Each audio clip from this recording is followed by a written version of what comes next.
الحمد لله رب العالمين والصلاة والسلام على أشرف الأنبياء والمرسلين وعلى كل من دعا بدعوته وسن بسنته واهتدى بهديه إلى يوم الدين. رب اشرح لي صدري ويسر لي أمري واحلل عقدة من لساني يفقه قولي. سبحانك لا علم لنا إلا ما علمتنا إنك أنت العليم الحكيم. اللهم لا فهم لنا إلا ما فهمتنا إنك أنت الجواد الكريم.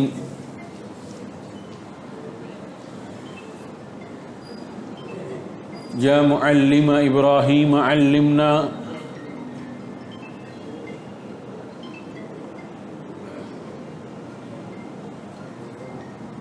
ويا مفهم سليمان فهمنا. اللهم علمنا ما ينفعنا وانفعنا بما علمتنا. دعا فرمائیں اللہ تعالیٰ اس مختصر سے وقت میں حسن نیت کے ساتھ صحیح بات کہنے کی، اس کو سمجھنے کی اور سمجھ کر اس پر عمل کرنے کی توفیق عطا فرمائے.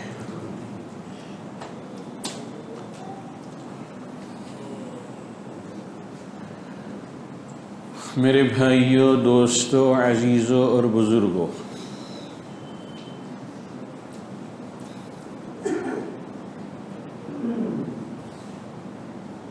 مٹھائی تو سب کو پسند ہے نا؟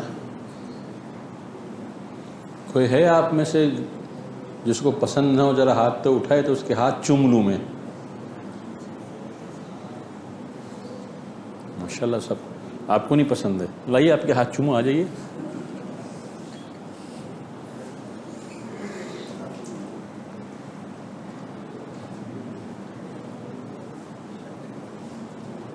کوئی بتائے بالو شاہی کا ٹیسٹ کیسا ہوتا ہے؟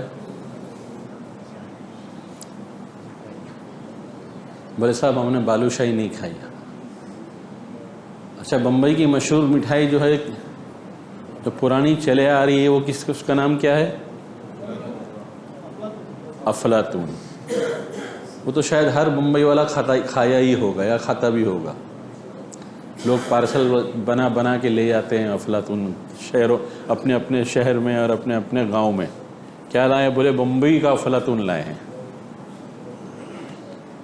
کہ بھئی افلاطون کی مٹھاس کیسی ہوتی ہے؟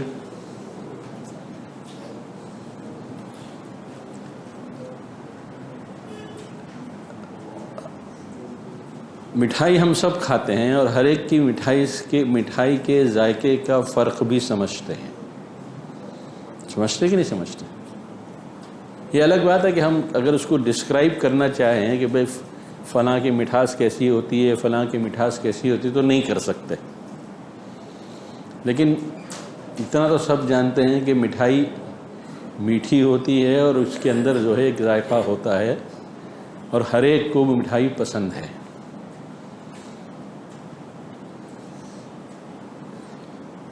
یہاں تک کہ بیچارے جو ڈائبٹیز والے ہیں نا، وہ بھی کہیں نہ کہیں چوری چھپی کھائی لیتے ہیں. اور میں بھی چانس مار لیتا ہوں جب گھر سے باہر ہوتا ہوں تب، کہ گھر میں بیوی کھانے نہیں دیتی، تو پھر اب خانقاہ میں کون پوچھنے والا حضرت کو کہ آپ مٹھائی کھائیں گے کہ نہیں کھائیں گے. تو یہاں بھی ہم خوب کھا لیتے ہیں، لیکن گھر میں نہیں کھا سکتے، اس لیے کہ داروغہ جو ہے ہمارے سر پر سوار ہے. اور یہ ہمارے بعض دوست جو ہے کہ مولانا بالکل میٹھا نہیں ہے، بالکل میٹھا ہے، چکھ لیجیے. آج صبح ایک صاحب نے چائے پلا یہ کہہ کر کے بغیر شکر کی ہے، اور حال یہ تھا کہ سب سے زیادہ شکر اسی میں تھی۔ اتنا انہوں نے اصرار کیا، میں نے بھائی میں بغیر شکر کی، ہاں بغیر شکر کی آپ پیجیے نا۔ میں نے پی لیا، پہلے ہی گھونٹ کے اندر جو ہے 7 طبق روشن ہو گیا کہ ماشاءاللہ یہ جب بغیر شکر کی ہے تو پھر شکر والی کیا ہوتی ہوگی۔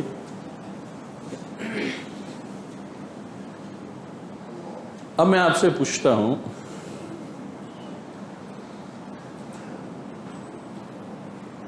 سجدے کی مٹھاس کیسی ہوتی ہے؟ بتاؤ۔ رکوع کی مٹھاس کیسی ہوتی ہے؟ تلاوت کی مٹھاس کیسی ہوتی ہے؟ ذکر کی مٹھاس کیسی ہوتی ہے؟ دعا کی مٹھاس کیسی ہوتی ہے؟ کبھی ہم نے چکھا؟ اللہ کے نام سے زیادہ میٹھا نام تو کسی کا نہیں ہے نا۔ سب سے پیارا، سب سے میٹھا نام کس کا ہے؟ اللہ کا ہے۔ جنید جمشید کی ایک نعت بھی ہے نا اس کے اوپر، مجھے تو یاد بات نہیں ہوتی، اشعار تو یاد ہی نہیں ہوتے بالکل۔ ایک شعر میں جو زندگی میں یاد رہ گیا وہ ہمیشہ کے لیے، اس لیے کہ وہ میرے ذوق کے مطابق تھا اور میرے اندر کی آواز وہی ہے۔ ایک ہی شعر یاد رہ گیا عربی کا، باقی آج تک بہت کچھ پڑھا، اشعار بھی پڑھے، اردو کے بھی پڑھے، عربی کے بھی پڑھے، لیکن کوئی شعر کبھی دماغ میں نہیں گیا۔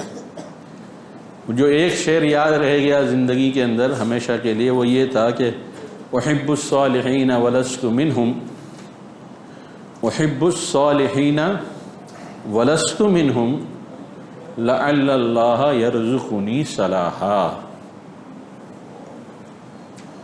کہ اے اللہ اگرچہ میں نیک نہیں ہوں، اگرچہ میں نیک نہیں ہوں، ہاں لیکن نیک لوگوں سے محبت کرتا ہوں، نیک لوگوں سے محبت کرتا ہوں۔ لعل اللہ یرزقنی صلاحا، اے اللہ امید یہی کرتا ہوں کہ نیک لوگوں سے محبت کرنے کے نتیجے میں آپ مجھے بھی نیک بنا دیں گے۔ کہ بھئی شعر سمجھ میں آیا؟ یہی ایک شعر میری زندگی میں ایسا رچ بس گیا کہ مجھے وہی یاد رہ گیا، اس کے علاوہ کچھ یاد نہیں رہا۔ تو سب سے پیارا، سب سے میٹھا نام کس کا ہے؟ اللہ کا ہے۔ اللہ تعالیٰ نے حضرت ابراہیم علیہ نبینا علیہ السلام کا امتحان لیا تھا نا۔ حضرت ابراہیم علیہ السلام بکریاں چرا رہے تھے، ایک فرشتے کو انسانی شکل کے اندر بھیج دیا،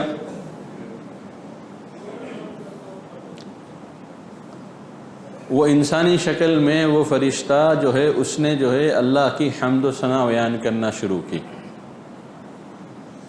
سبحان ذی الملک والملکوت، سبحان ذی الملک والملکوت، سبحان ذی العزت والعظمت والہیبت والقدرت والجبروت، سبحان الذی حی لا یموت۔ ایک لمبے قافیہ ہے جس میں اللہ کی حمد اور اللہ کی ثنا بیان کی گئی ہے۔ حضرت ابراہیم علیہ نبینا علیہ السلام نے جب وہ حمد سنا اور وہ نعت سنی جو بظاہر انسان نے فرشتے کی شکل میں جو تھا، اور جب بھی پڑھا تو حضرت ابراہیم علیہ السلام کے اوپر ایک وجد اور ایک کیفیت طاری ہو گئی۔ دل قابو میں نہیں رہا ان کا، اس چروائے کے پاس پہنچ گئے اور منت سماجت کی۔ ذرا ایک مرتبہ وہ پھر سے پڑھ دو نا، ذرا ایک مرتبہ، ہاں پھر سے پڑھو۔ تو اس نے کہا کہ کیا ملے گا؟ کہنے لگے اور تو کچھ میرے پاس ہے نہیں، ہاں یہ بکریاں ہیں، اس کی آدھی بکری میں تجھے دے دوں گا اگر ایک مرتبہ تم اللہ کی حمد و اللہ کی ثنا پھر سے پڑھ دو گے تو۔ کہا بہت اچھا۔ پھر اس نے پڑھا سبحان ذی الملک والملکوت، سبحان ذی الملک والملکوت والعزت والجبروت۔ اب پورا پڑھنے کے بعد پھر سے حضرت ابراہیم علیہ السلام کے اوپر ایک کیفیت طاری ہو گئی۔ میں اس پر یہ بات عرض کر رہا ہوں دوستو بزرگوں کہ اللہ کا نام سب سے میٹھا ہے۔ اب جب انہوں نے دوبارہ پڑھا تو محبت کی اور عشق کی جو چنگاری تھی وہ دبنے کے بجائے اور بھڑک گئی، ہاں اور بھڑک گئی۔ پھر کہا کہ ایک مرتبہ اور پڑھ دو، تو فرشتے نے کہا، اس انسان نے جو فرشتے کی شکل میں تھا اس نے کہا کہ اب کیا ملے گا؟ اس نے کہا جب بقیہ اور بکریاں ہیں نا یہ بھی دے دوں گا، یہ بھی لے جا، لیکن میرے اللہ کا نام مجھے پڑھ کے سنا دے۔ انہوں نے پھر سے پڑھ کے سنا دیا۔ اب پوری بکری گئی، پہلے آدھی گئی پھر آدھی گئی، اب ختم۔ پھر واپس ابراہیم علیہ السلام نے اب جیسے جیسے اللہ کا نام سنتے گئے ویسے محبت کی اور عشق کی چنگاری بھڑکتے چلی گئی۔ کہا ایک مرتبہ اور سناؤ۔ تو بولے اب کیا دو گے؟ اب تمہارے پاس تو بکری بھی نہیں رہی، اب کیا دو گے؟ فرمایا یہ ابراہیم تیری زندگی بھر کی غلامی کرنے کو تیار ہے، ایک مرتبہ اللہ کا نام پھر سنا دے۔ اللہ اس عشق کا اور اس محبت کا کوئی حصہ عطا فرماتا۔ یہ ہے میرے دوستو اللہ سے محبت۔ مٹھائیوں کی مٹھاس جانتے ہیں لیکن اللہ کے نام کی مٹھاس ہم نہیں جانتے، ذکر کی مٹھاس نہیں جانتے، اللہ اللہ بولنے کی مٹھاس نہیں جانتے، دعا میں ہاتھ اٹھا کر آنسو کے بہانے کے بعد جو مٹھاس ملتی ہے وہ مٹھاس ہم نہیں جانتے، نماز کے پڑھنے کے بعد جو دل کو سکون اور مٹھاس ملتی ہے وہ مٹھاس اور وہ سکون نہیں جانتے۔ میں نے اس سے پہلے بھی واقعہ سنایا ہے کہ ہمارے بزرگوں میں سے سفر کی حالت میں اس وقت اے سی وغیرہ کچھ نہیں چلتا تھا، سلیپر کلاس ہوتے تھے اور ایسی پیسنجر گاڑیاں ہوا کرتی تھی کہ جس کے اندر کھڑکی ہوتی تھی نا، جس کے اندر کوئی جو ہے ونڈو ہوتی تھی کھلی، اب ٹھنڈی کے زمانے میں سائیں سائیں سائیں جو ہے ٹھنڈی ہوا بہتی تھی، ایسے علاقے میں سفر ہو رہا تھا۔ یہ بھوپال کے آگے اٹارسی کے علاقے کا واقعہ ہے۔ مدھیہ پردیش والے اگر کوئی ہو تو جانتے ہیں کہ ٹھنڈی میں اٹارسی اور بھوپال میں کتنی ٹھنڈی ہوتی ہے۔ ان کو غسل کی حاجت ہو گئی، غسل جنابت کی حاجت ہو گئی۔ ہم ہوتے تو کیا کرتے؟ میاں سفر میں ہے، یہاں انتظام نہیں ہے، ٹرین کی بوگی میں پانی نہیں ہے، گھر جا کے قضا کر لیں گے۔ ہمارے لیے فرض نماز کو چھوڑنا اور اس کی جگہ پر قضا پڑھنے کی اس کو ہم کوئی جرم نہیں سمجھتے، حالانکہ خود فضائل اعمال میں لکھا ہوا ہے کہ جو شخص ایک وقت کی نماز قضا کر لے اور اس کے بعد دوبارہ پڑھ بھی لے پھر بھی ایک حقب جہنم میں جلے گا۔ اور کیا بتایا مقدار ایک حقب کی؟ کیوں بھائی نور اللہ کیا ہاں 2,88,000 ایک مرتبہ قضا کی اور قضا کر کے دوبارہ پڑھ بھی لی تب بھی 2,88,000۔ اب حساب لگا لو، اپنی اپنی کنڈلی کھول کے بیٹھو کہ جب سے بالغ ہوئے اب تک تم نے کتنی نمازیں قضا کی ہے جس کے پڑھنے کا خیال بھی تم کو نہیں آیا، جس کے پڑھنے کے بارے میں کبھی سوچا بھی نہیں تم نے کہ یہ بھی میرے اوپر اللہ کا قرض ہے جو مجھے پڑھنا ہے۔ ہمارے لیے نماز کو قضا کر دینا اب تو حال یہ کہ نماز ہی چھوڑ دینا ہمارے لیے جرم نہیں رہا. جو تھوڑے بہت دیندار ہے، سمجھدار ہے، اللہ والوں سے اور جماعت کے کام سے تعلق ہے، وہ غنیمت ہے کہ وہ جو ہے اگر قضا ہو بھی جاتی ہے تو پڑھ لیتے ہیں. لیکن پھر بھی وہ اس جرم میں شریک اس طرح ہے کہ ایک نماز کو قضا کر پڑھنے کے باوجود اگر اللہ معاف نہ کر دے تو 2,88,00,000 برس جہنم میں جلنا پڑے گا ایک نماز کے پاداش میں. اگر کسی نے اپنی زندگی میں بہت سی نمازیں قضا کی اور نہیں پڑھی ہے تو کیا ہوگا اس کا؟ کبھی سوچا ہم نے؟ اس لیے ہمارے ہاں جو چارٹ بنا ہے اس میں باقاعدہ ہم لکھتے ہیں اور اپنے سارے ساتھیوں کو دیتے ہیں کہ روزانہ قضائے عمری کتنی پڑھی تم نے. ایک دن کی 20 رکعت ہوتی ہے. کتنی رکعت ہوتی ہے؟ اور سب سے آسان ہے کہ ہر نماز سے پہلے یا ہر نماز کے بعد اس کی قضا کر لو. عصر کے بعد چونکہ کوئی نماز نہیں ہے اس لیے عصر کی قضا جو ہے قضائے عمری عصر کی فرض سے پہلے پڑھ لو، اور فجر میں فجر سے پہلے پڑھ لو. باقی ظہر میں آپ کو پہلے بھی اختیار ہے پڑھنے کا، مغرب میں پہلے بھی اختیار ہے اور بعد میں بھی ہے، اور عشاء میں بھی پہلے بھی ہے اور بعد میں بھی ہے. لیکن قضائے عمری پڑھو، یہ اللہ کا قرض ہے جو ہمارے اور آپ کے کندھے پر ہے، اور بہت آسان ہے. ہم نے میرے چہیتے دوست کو ہم نے دیکھا کہ یہ ماشاءاللہ بہت سنتیں پڑھتا ہے، بہت نمازیں پڑھتا ہے. تو میں نے ایک دن سے پوچھا کہ بھئی تم کون سی نماز پڑھ رہے ہو؟ کہیں گے سنت. میں نے کہا تمہارے پر قضائے عمری نہیں ہے؟ کہنے گے ہے. میں نے کہا سنت پڑھنا چھوڑ دو، قضائے عمری پڑھنا شروع کرو. سنت نہیں پڑھو گے تو پوچھ گچھ نہیں ہوگی، لیکن اگر قضائے عمری نہیں پڑھو گے اور باقی رہ گئی تو پوچھ گچھ ہوگی.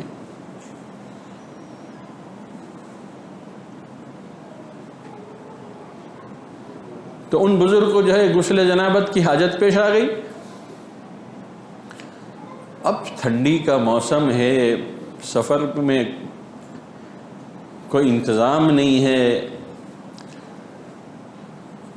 تو جو عام طور پہ رات کو بھی جو چائے والے بوگی کے اندر گھومتے پھرتے رہتے ہیں، ایک گزرا تو اس سے پوچھا بھئی کون سا اسٹیشن آنے والا ہے؟ تو اس نے کہا کہ آگے جو ہے اٹارسی اسٹیشن آئے گا. پوچھا کتنی دیر رکتی ہے وہاں؟ تو کہا وہاں پر چونکہ انجن بدلی ہوتا ہے اس لیے 20 منٹ رکتی ہے. کتنے منٹ؟ 20 منٹ. بس انہوں نے سن لیا. اب انتظار میں تھے کہ کب اٹارسی اسٹیشن آتا ہے. اب جیسے جیسے اٹارسی اسٹیشن قریب آیا انہوں نے جو ہے اپنے کپڑے اتارے، لنگی پہنی، اوپر بھی کچھ نہیں، ٹھنڈی ٹھنڈی ہوا. جیسے اسٹیشن آیا اسٹیشن پہ سے انہوں نے کود کر آواز لگانا شروع کیا، اے سکا اے سکا اے سکا. اس لیے کہ اس زمانے کے اندر جو ہے چمڑے کی تھیلی میں سکے لوگ جو ہے پانی بیچا کرتے تھے، وہی ان کا ذریعہ معاش ہوا کرتا تھا.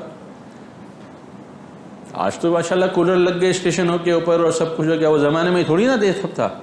سکے حضرات جو ہے بیچارے وہی ان کا معاش ہوتا تھا، وہی جو ہے چمڑے کی تھیلی میں جو ہے پانی بیچا کرتے تھے. تو انہوں نے جب آواز لگایا تو ایک سکا دوڑ کے آیا. کہیں گے جی کتنا پانی چاہیے؟ کہیں گے کتنا ہے اس کے اندر؟ کہیں گے اتنے لیٹر ہے.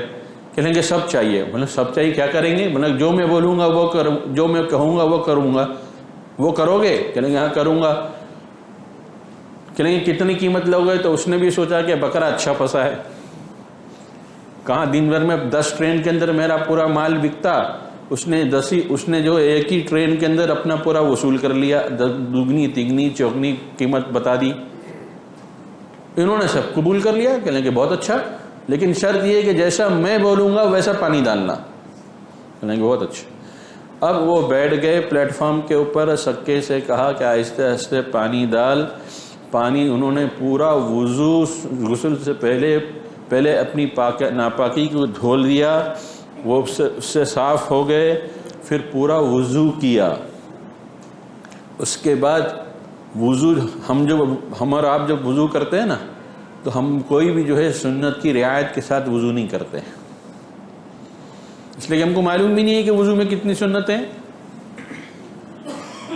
اگر میں آپ سے پوچھوں بتاؤ وضو میں کتنی سنتیں، تو شاید اس مجمع میں کوئی ہوگا جو بتا سکے۔ تو انہوں نے پوری سنت کے اتباع کرتے ہوئے غسل سے پہلے وضو کیا، وضو کر کے انہوں نے غسل کیا، اور ٹھنڈا پانی جب پڑا ہے جسم کے اوپر اور جو ہوا چل رہی ہے، انہوں نے غسل کیا، غسل کر کے اپنی ناپاک لنگی کو دھویا، دوسرے کپڑے پہنے، دوسرے کپڑے پہن کر اس کو مزدوری دی۔ مزدوری کے اتنی دیر میں 15-20 منٹ گزر گئی، ٹرین چلنے لگی، ٹرین چل پڑی، یہ اپنی سیٹ کے اوپر آئے۔ اس کے بعد انہوں نے کپڑے پہنے، اور اس کے بعد وہ خود فرماتے ہیں کہ میں نے 2 رکعت جو ہے تہجد کی نیت سے 2 رکعت میں نے پڑھی۔ فرمایا میں خدا کی قسم کھا کر کہتا ہوں کہ اس دن کی 2 رکعت سنت کے تہجد کے اندر جو مزہ مجھے ملا ہے وہ زندگی میں اس سے پہلے کبھی نہیں ملا، اس سے پہلے کبھی نہیں ملا۔ کیوں بھائی؟ نماز میں مزہ ہے کہ نہیں ہے؟ نماز میں مٹھاس ہے کہ نہیں ہے؟ ہم دنیا کی مٹھائیوں کو مٹھاس جانتے ہیں، لیکن اللہ کے ذکر کی مٹھاس ہم نہیں جانتے۔ اللہ کے تعلق اور معرفت اور محبت کی مٹھاس ہم نہیں جانتے۔ اس لیے حضرت حسن بصری رحمۃ اللہ علیہ فرمایا کرتے تھے کہ ذکر ہو، تلاوت ہو اور نماز، ذکر، تلاوت اور نماز، اگر ان کے اندر تم کو حلاوت نصیب ہو رہی ہے، اگر ان کے اندر حلاوت کا مطلب مٹھاس، یہ نہیں سمجھنا کہ کوئی نئی مٹھائی کا نام حلاوت ہے۔ اگر ان کے اندر آپ کو حلاوت یعنی مٹھاس محسوس ہو رہی ہے، تو یوں سمجھو کہ اللہ کی طرف سے تمہارے اوپر نظر کرم اور نور اور محبت برس رہی ہے تمہارے دل پر۔ ہاں، اللہ کی خاص توجہ ہے۔ اگر ان ذکر کرنے کے بعد، تلاوت کرنے کے بعد اور نماز پڑھنے کے بعد اگر تم کو ان میں اندر مٹھاس موجود ہے، مل رہی ہے، تو سمجھو کہ اللہ کی خاص نظر کرم ہے تمہارے اوپر۔ اور اللہ نہ کرے اگر ان سب کے کرنے کے بعد اگر تم کو مٹھاس نہیں مل رہی ہے تو اپنی قسمت پر رو، اس لیے کہ تمہارے دل جو ہے گندے ہے۔ دل کیا ہے؟ ہاں، دل گندا ہے، زنگ آلود ہے، اور اللہ کا پاک نام گندے دل میں نہیں آیا کرتا۔ اللہ کا پاک نام گندے دل میں نہیں آتا۔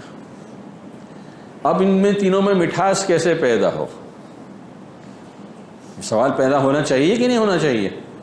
کہ صاحب میں اتنے سال سے نماز پڑھ رہا ہوں تو میں نے آج تک تو کبھی ذکر کی مٹھاس نہیں محسوس کی، نہ میں نے جو ہے تلاوت کی کوئی مٹھاس محسوس کی۔ تو فرمایا ان چیزوں میں اگر تم کو مٹھاس چاہیے تو اس کی پہلی شرط یہ ہے کہ ہر چھوٹے بڑے گناہ کو چھوڑ دو۔ کیا ہے پہلی شرط؟ ہر چھوٹے بڑے گناہ کو چھوڑو، ظاہری گناہ بھی چھوڑ دو اور باطنی گناہ بھی چھوڑ دو، اس لیے کہ گناہ چاہے ظاہری ہو چاہے باطنی ہو، اس سے دل گندا ہو کر رہتا ہے، دل گندا ہوتا ہے۔ آج ہمارے دل کے اوپر گندگی تہ بتہ جمی ہوئی ہے کہ ہم خرچنا چاہتے بھی ہیں تو نہیں خرچ پا رہے ہیں، اتنی تہ جم گئی ہے، نہیں خرچ پا رہے ہیں۔ کیوں؟ اس لیے کہ ہم تلاوت تو کر رہے ہیں، ذکر تو کر رہے ہیں، لیکن گناہ نہیں چھوڑ رہے۔ کیا نہیں چھوڑ رہے؟ ہاں، گناہ نہیں چھوڑ رہے ہم۔ تو ایسا ہی ہے کہ آپ نے 100 لیٹر کی ایک ٹنکی میں پورا پانی بھر دیا اور ٹنکی کے اندر پیچ کے اس کے پیندے کے اندر لیکیج ہے۔ پیندے کے اندر کیا ہے؟ پانی رکے گا؟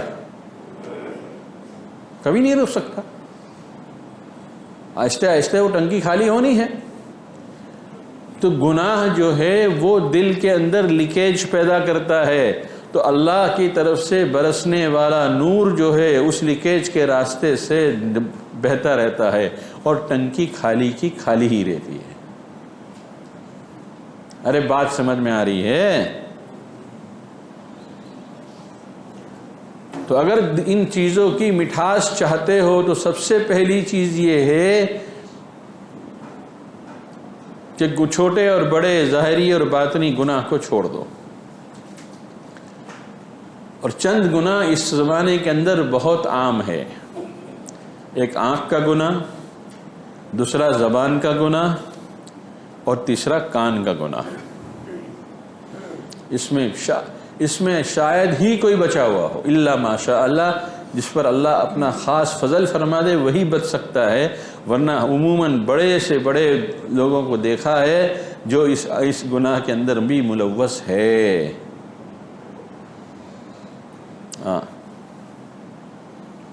ایک شخص تقریباً جس کی عمر 70 کے قریب 80 کے قریب ہوگی، حضرت مولانا منیر صاحب رحمۃ اللہ علیہ کی خدمت میں حاضر ہوا، میں بیٹھا ہوا تھا اور آ کے دھاڑے مار کر رونے لگا۔ اب کسی روتے ہوا آدمی کو دیکھ کر ایسے بھی رحم آتا ہے، پھر بوڑھا آدمی جب روئے، سفید بال والا روئے تو اور بھی رحم آتا ہے۔ تو حضرت نے فرمایا بھائی کیا ہو گیا؟ کوئی حادثہ ہو گیا، کوئی تکلیف آ گئی، کوئی مصیبت آ گئی، کیا بات ہو گیا، اتنا کیوں رو رہے ہو؟ جب رو رو کر تھوڑی طبیعت کے اندر جو ایک وہ تھا، بوچھال تھا، وہ جب ٹھنڈا ہوا تو اس نے کہا کہ حضرت میں کیا آپ کو اپنا حال بتاؤں کہ ایک پیر تو قبر میں لٹک چکا ہے، بال سفید ہو چکے ہیں، کمر جھک چکی ہے، منہ کے اندر جو ہے اب دانت بھی سلامت نہیں رہے ہیں، لیکن اے حضرت بد نظری کے گناہ سے اب تک میں بچ نہیں پایا، بد نظری کے گناہ سے میں اب تک بچ نہیں پایا۔ تو یہ گناہ اتنا عام ہے کہ ہم جو ہے اکثر لوگ اس میں مبتلا ہیں، اکثر لوگ مبتلا ہیں۔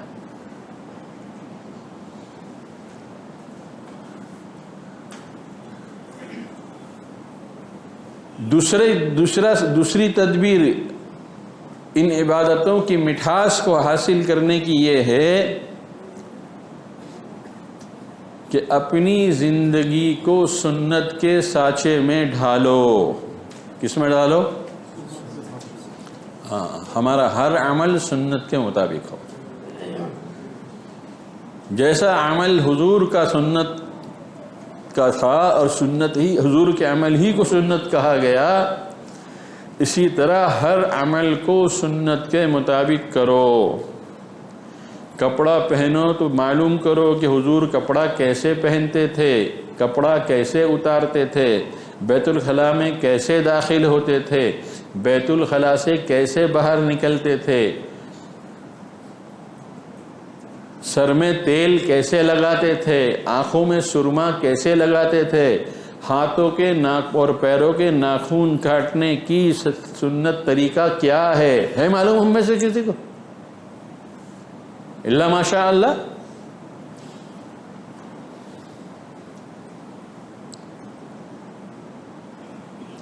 تو ان اللہ کے نام کی اور ان عبادتوں کی مٹھاس کو حاصل کرنے کے لیے دوسرا سبب ہے اپنی زندگی کو سنت کے سانچے میں لاؤ۔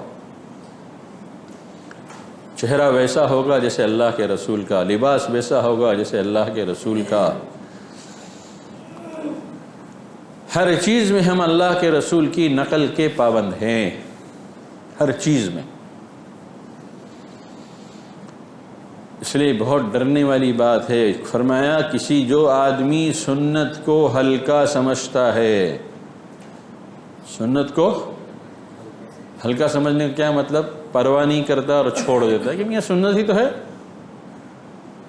آج یہی تو ہم زبان پہ کہتے ہیں نا کہ ارے مولوی صاحب آپ اتنا زور کیوں دیتے ہو، سنت ہی تو ہے۔ سن لو، فرمایا جو سنت کو ہلکا سمجھ کر چھوڑتا ہے اللہ اس کو فرائض سے محروم کر دیتے ہیں۔ اللہ اس کو کس سے محروم کر دیتے ہیں؟ فرائض سے محروم کر دیتے ہیں۔ اور جو فرائض کو ہلکا سمجھ کر چھوڑتا ہے، کیا فرق پڑتا ہے اس وقت نہیں پڑا بعد میں قضا کر لیں گے، آج روزہ نہیں رکھا تھوڑی سستی ہے تھوڑی کائلی ہے، ڈاکٹر نے یہ کہہ دیا ہے ڈاکٹر نے یہ کہہ دیا ہے بعد میں رکھ لیں گے۔ جو آدمی سنت کو ہلکا سمجھتا ہے فرائض سے محروم کر دیا جاتا ہے، اور جو فرائض کو ہلکا سمجھتا ہے وہ جو ہے ایمان سے محروم کر دیا جاتا ہے۔ دیکھ لیا آپ نے سنت کو ہلکا سمجھنے کا نتیجہ کہاں پہنچا، کہ آدمی فرائض سے، آدمی جو ایمان سے محروم ہو جاتا ہے،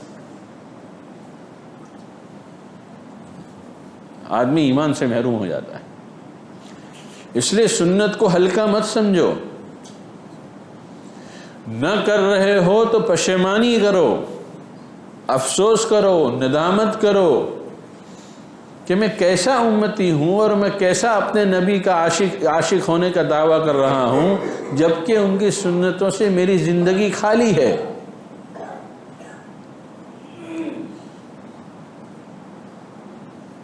آج لوگ دنیا میں محبت نبی کی دعویٰ تو بہت کرتے ہیں، عشق نبی کا دعویٰ تو بہت کرتے ہیں، لیکن اتباع نبی کا دعویٰ کتنے لوگ کرتے ہیں؟ شیطان نے اس میں ان کو الجھا دیا کہ ماشاءاللہ ہم تو بڑے وفادار ہیں، ہم تو عاشق رسول ہیں، اور ہم تو فنا ہیں، ہم تو چنا ہے اور ہم تو چنی ہیں، لیکن اتباع سنت نہیں ہے۔ کپڑے پہنیں گے یہودیوں اور نصرانیوں کی طرح، چہرہ رکھیں گے کافروں اور مشرکوں کی طرح، کمائی میں سود بھی ہوگی، حلال اور حرام کی کوئی تمیز بھی نہیں ہوگی، اور دعویٰ کریں گے اپنے کو عاشق رسول ہونے کا۔ آج معاشرے میں یہ ہو رہا ہے کہ نہیں ہو رہا ہے؟ تو ان عبادتوں کی لذتوں کو حاصل کرنے کے لیے دوسری چیز ہے اپنے آپ کو اپنی زندگی کو سنت کے سانچے میں ڈھالو۔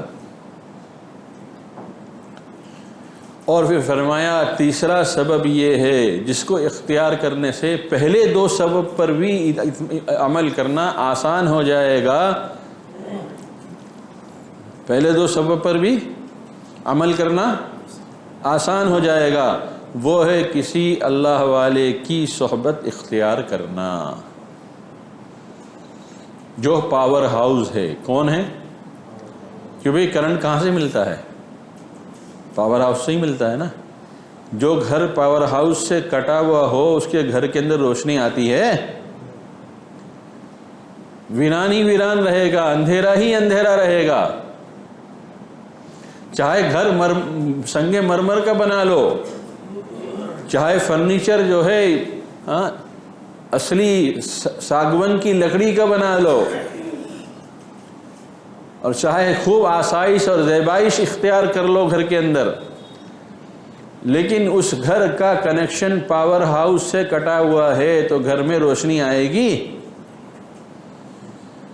تو تیسرا سبب جس کی وجہ سے پہلے دو سبب بھی پر عمل کرنا آسان ہو جاتا ہے وہ ہے اللہ والے کی صحبت اختیار کرنا۔ اس کی وجہ سے اللہ تعالیٰ سنتوں پر بھی عشق عطا فرما دیتے ہیں۔ اور پہلا سبب کیا بتایا تھا میں نے؟ گناہوں سے چھٹکارا بھی نصیب ہو جاتا ہے۔ تو میرے بھائیوں، دوستوں، عزیزوں اور بزرگوں، بہت ہم نے دنیا کی ساری مٹھائیوں کی لذتیں حاصل کر لی ہیں، اب کوشش کرو کہ اللہ ہمیں ان عبادتوں کی لذت ہم کو عطا فرما دے، اور اس کے لیے یہی اسباب ہے کہ گناہ کو چھوڑو، چھوٹے ہو یا بڑے ہو، ظاہری ہو یا باطنی ہو۔ دوسرا، حضور کی زندگی کو اپنی زندگی کے سانچے میں ڈھالو۔ فیکٹری میں ایک سانچہ تیار کیا جاتا نہیں کیا جاتا، اور اس کے بعد اس کو جو ہے دیا جاتا ہے نمونے کے طور پر کہ بھئی ہم کو ایسا مال چاہیے۔ اگر 19-20 بھی فرق ہوتا ہے تو قبول کیا جاتا ہے؟ نہیں بھائی، تمہارا اپ ٹو دا مارک نہیں ہے۔ تم جو سانچہ لائے جو ہے، جس سانچے میں تم نے اس کو ڈھالا ہے وہ سانچہ اپ ٹو دا مارک نہیں ہے، اس لیے تمہارا یہ آرڈر کینسل۔ اللہ نے ہمارے لیے حضور اکرم صلی اللہ تعالیٰ علیہ وسلم کو سب سے زیادہ کامل، سب سے زیادہ مکمل، سب سے زیادہ آسان اور سب سے زیادہ احسن یہ سانچہ عطا فرمایا ہے۔ حضور کی زندگی کامل زندگی ہے، حضور کی زندگی سب سے زیادہ خوبصورت زندگی ہے، اور حضور کی زندگی سب سے زیادہ آسان زندگی ہے۔ یہ سانچہ ہے اللہ نے جو حضور کو بنا کر دنیا کے انسانوں کو دیا ہے اور فرمایا ہے ان کی اتباع کرو، ان کی اتباع کرو۔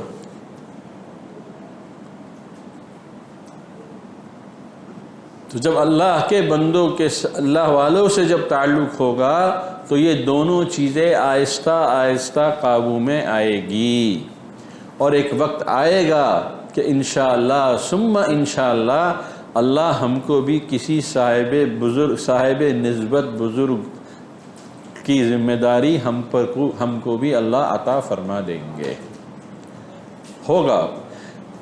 یہ حضرت مولانا علیمی رحمۃ اللہ علیہ فرمایا کرتے تھے، اس راستے میں مایوسی نہیں ہے، اس راستے میں مایوسی نہیں ہے، چلتے رہو، اللہ منزل کو کھولتا رہے گا، آسان کرتا رہے گا، راہیں کھولتے رہیں گے، لیکن شرط یہ ہے کہ تم صراط مستقیم پر رہو۔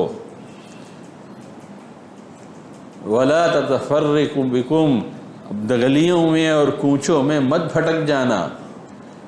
قُلْ هَٰذِهِ سَبِيلِي أَدْعُو إِلَى اللَّهِ عَلَىٰ بَصِيرَةٍ أَنَا وَمَنِ اتَّبَعَنِي۔ پورے ہوش اور حواس ہم نے حضور کو پورے محبت کے ساتھ حضور کو نبی مانا ہے، پوری عقیدت کے ساتھ حضور کو نبی مانا ہے۔ صرف اس لیے نہیں نبی مانا ہے کہ ہم مسلمان گھر کے اندر پیدا ہو گئے ہیں، اور یہ ہمارے عقیدے کا جز صرف اس لیے نہیں ہے کہ ہم مسلمان کے گھر میں پیدا ہوئے اور مسلمان کا کلمہ لا الہ الا اللہ اور محمد الرسول اللہ ہے، نہیں، ہم نے پورے ہوش اور حواس کے ساتھ، اور اربوں خربوں کی کوئی گنتی نہیں، اللہ کے بعد اگر کوئی بزرگ ہے تو وہ حضور کی ذات ہے۔ ہم نے سارے نبیوں میں سے سب سے بڑے نبی کو اپنا رہبر اور اپنا جو ہے ہادی مانا ہے، ہم نے انتخاب کیا ہے حضور کا اپنے لیے۔ اس لیے جب آدمی حضور کے ساتھ اپنی وفاداری کو نبھاتا ہے تو پھر دیکھیے کہ حضور کی طرف سے بھی کیسے نوازے جاتے ہیں۔ بہت سے ایسے ہمارے نوجوان دوستوں کو جنہوں نے ابھی سلوک کی راہوں میں ابھی نیا قدم رکھا ہے، ان میں سے اکثر وہ ہے جن کو کوئی ہفتہ خالی نہیں جاتا ہے، جس دن ان کو حضور کی زیارت نصیب نہیں ہوتی ہے۔ ہاں، کوئی ہفتہ خالی نہیں جاتا، اللہ ہمیں اور آپ کو بھی نصیب فرمائے۔ اس لیے کہ وہ اس طرح جو ہے حضور کو جو ہے انہوں نے حضور کی اتباع کی ہے، کوئی ہفتہ خالی نہیں جاتا کہ حضور کی زیارت۔ ترکی کے ایک بادشاہ گزرے ہیں، ایک صاحب ان کے پاس آئے اور انہوں نے کہا کہ مجھ کو 5000 اشرفیاں چاہیے۔ تو انہوں نے کہا کہ کیوں چاہیے؟ کہیں گے وہ تو ایک راز ہے، وہ میں نہیں بتا سکتا۔ کہیں گے جب تک راز نہیں بتاؤ گے میں اشرفیاں نہیں دوں گا۔ تو انہوں نے کہا کہ راز یہ ہے، ذرا اپنا کان قریب لائیے، اپنا کان قریب لائیے۔ ترکی کے بادشاہ کے کان میں انہوں نے کہا کہ مجھ کو حضور صلی اللہ علیہ وسلم نے یوں فرمایا ہے کہ فلاں ابن فلاں سے کہہ دو کہ 2 دن ہو گئے تمہارا درود شریف کا تحفہ ہم کو نہیں ملا ہے۔ ارے کچھ سمجھ میں آ رہی ہے بات؟ یہ اس طرح پہنچتا ہے درود۔ کیا کہا؟ 2 دن ہو گئے ہیں تمہارے درود شریف کا تحفہ ہم کو نہیں ملا ہے۔ فرمایا تاکہ تم جو ہے اس خواب کو سچا سمجھو، اس لیے ہم نے اس کو تمہارے پاس بھیجا ہے یاد دہانی کے لیے۔ کیسے تھے وہ بادشاہ کہ جن کا درود حضور کی خدمت میں روز پہنچتا تھا؟ ارے ہم بھی تو پہنچا سکتے کہ نہیں پہنچا سکتے؟ اس لیے ہمارے چارٹ میں دیکھ لیجیے روزانہ 1000 درود شریف کا معمول لکھا ہے کہ بھائی لکھا ہے نہیں لکھا ہے؟ کیوں بھائی معتکفین جواب دو، کیوں؟ تاکہ عادت پڑ جائے روزانہ 1000 پڑھنے کی۔ تو ہمارا بھی درود اللہ کی خدمت میں، اللہ کے رسول کی خدمت میں جب پہنچے گا تو اللہ کے رسول کو خوشی ہوگی کہ نہیں ہوگی؟ تو اس بادشاہ جی کہ وہ راز تو صرف اس کے ساتھ اور اس کے اللہ کے رسول کے ساتھ خاص تھا، کسی اور کو تو معلوم نہیں تھا۔ لیکن جب اس نے یہ کہا کہ اس کے کان میں کہ مجھ کو حضور نے بھیجا ہے اور تمہارا یہ عمل جو ہے جو 2 دن سے نہیں پہنچا ہے، تو یہ سمجھ میں آ گیا کہ یہ آدمی جھوٹا نہیں ہے، اس کو حضور نے بھیجا ہے۔ تو اس نے 5000 کے بجائے 25000 اشرفیاں دے دی محبت میں، اور آنکھ سے آنسو نکل آئے کہ میرا درود اللہ کے رسول نے قبول کر لیا، اور نہ پہنچنے پر اللہ کے رسول نے محسوس کر لیا کہ میرے فلاں عاشق نے مجھ پر 2 دن سے درود نہیں بھیجا ہے۔ ارے دوستو کر کے تو دیکھو، سننے کو تو بہت اچھا لگتا ہے اور سننا اور کہنا بہت آسان ہے، لیکن کر کے تو دیکھو۔ اللہ جو ہے وہ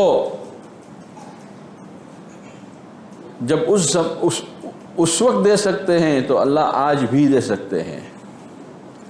جب اللہ نے ہزاروں کو دیا ہے تو ہم جیسے ہما شما کو بھی اللہ دے سکتے ہیں۔ اس لیے اب درود شریف والی زندگی اور حضور والا عمل اور گناہوں سے حفاظت اور اللہ والوں کی صحبت، یہ چند چیزیں ہیں جس کے حاصل ہونے کے بعد پھر دیکھیے آپ کو نماز میں کیسا مزہ آئے گا۔ کسی نے ایک بزرگ سے پوچھا کہ آپ بہت لمبے سجدے کرتے ہیں، اتنا لمبا سجدہ کیوں کرتے ہو؟ تو کہنے لگے میں سجدے میں اس وقت تک انتظار کرتا رہتا ہوں جب تک مجھ کو یہ محسوس نہ ہو جائے کہ میں نے اللہ کے قدموں کو چھو نہیں لیا ہے۔ ہاں، اس وقت تک میں سجدے میں پڑا رہتا ہوں۔ جب یہ احساس ہو جاتا ہے، وجدانی طور پر ادراک ہو جاتا ہے کہ میں نے اللہ کے قدموں کو چھو لیا ہے، تو پھر میں اپنا سجدے سے سر اٹھا لیتا ہوں، اس سے پہلے نہیں اٹھاتا۔ کیسی ہے وہ نماز؟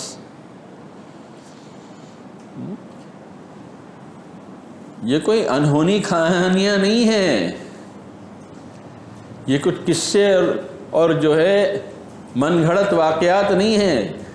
کتابیں بھری ہوئی ہیں اور اس سے زیادہ واقعات کتابوں کے اندر لکھے ہوئے ہیں کہ اللہ ایسی نماز پڑھتے تھے کہ 2 رکعت کے اندر ان کی طبیعت جو ہے سیر ہو جاتی تھی، اللہ کی محبت کی چنگاری اور بھڑک اٹھتی تھی، اتنی سیر ہو جاتی تھی ان کی طبیعت۔ آج تو ہم کو اتنے سالوں سے نماز پڑھتے ہوئے ایک سجدہ بھی ایسا نصیب نہیں ہوا ہے، ایک سجدہ بھی نہیں۔ اسی لیے کہتا ہوں کہ یہ راستہ ناممکن نہیں ہے لیکن آسان بھی نہیں ہے۔ ناممکن تو نہیں ہے، آسان نہیں ہے، لیکن